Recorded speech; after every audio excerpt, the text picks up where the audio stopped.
इस वीडियो में हम लोग मापन में त्रुटि पढ़ते हैं। तो मापक यंत्र द्वारा ली गई माप में कुछ न कुछ अनिश्चितता होती है, पहले मैंने बताया था, अर्थात माप पूर्णतः यथार्थ नहीं होती। तो इस अनिश्चितता को, मापन की इस अनिश्चितता को ही त्रुटि कहा जाता है।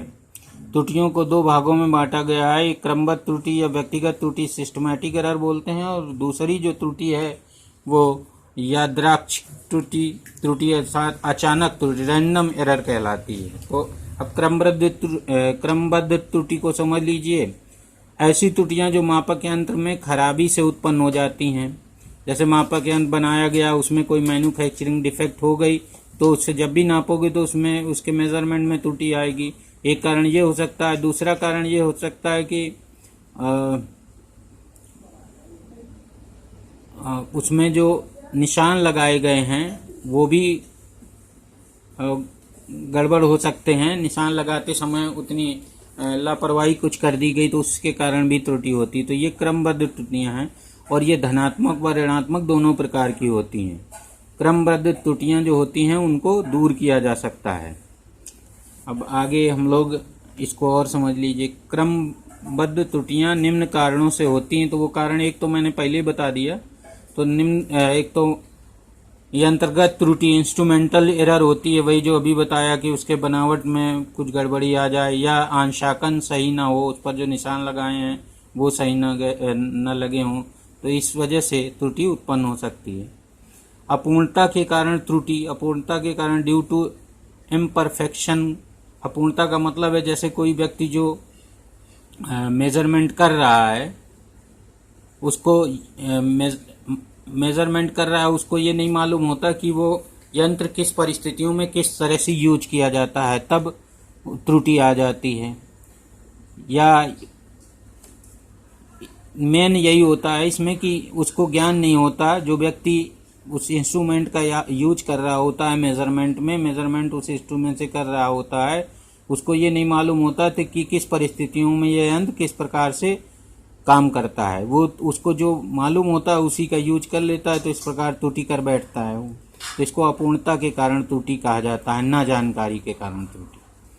अब व्यक्तिगत त्रुटि क्या है? व्यक्तिगत त्रुटि में आता है इस प्रकार की त्रुटि यंत्र को उचित तरीके से न प्रयुक्त करना या माप लेते समय लापरवाही करने से होती है। तो आपने अगर उचित तरीके से उसका इस्तेमाल नहीं किया, कि जैसे मान लीजिए उसकी रीडिंग देखनी है, तो रीडिंग देखते समय हेड किस पोजीशन पर होना चाहिए, तो उससे भी त्रुटि आ जाती। थोड़ा अगर टेढ़ा देख रहे हैं आप तो उससे त्रुटि पैदा हो जाएगी। तो इस कारण, और दूसरा लापरवाही में हो जाती कि हाँ हम तो सब सीखे हुए हैं और आसानी के साथ बस देखा, तुरंत उसकी रीडिंग ले ली, तो उसमें भी त्रुटि। तो इस तरह की त्रुटि को व्यक्तिगत त्रुटि कहा जाता है। अब यादृच्छिक त्रुटि जो रैंडम त्रुटि होती है, जिसको अचानक कहा जाता है, अचानक होने वाली त्रुटि। तो अचानक होने वाली त्रुटियां प्रेक्षक की लापरवाही या वातावरण में अचानक परिवर्तन के कारण होती हैं। तो कुछ ऐसे एक्सपेरिमेंट हैं जिनकी माप लेते समय वातावरण का प्रभाव बहुत पड़ता है। तो उसमें अगर वातावरण में कोई चेंज आ गया तो तुरंत ही उसमें रीडिंग में त्रुटि आ जाएगी। तो इस प्रकार की रैंडम, अचानक होने वाली त्रुटियां कहलाती हैं। तो अचानक त्रुटियां जो होती हैं उनको कम करने के लिए हम लोग कई बार प्रेक्षण लेते हैं और सभी प्रेक्षणों का एक औसत मान ज्ञात कर लेते हैं। तो इस प्रकार अचानक होने वाली त्रुटि यानी रैंडम त्रुटि को हम लोग कम कर सकते हैं। एक और होती है अल्पतमांक त्रुटि। किसी मापक यंत्र से कम माप जो यथार्थता से ली जाती है उसको उस यंत्र की अल्पतमांक कहते हैं।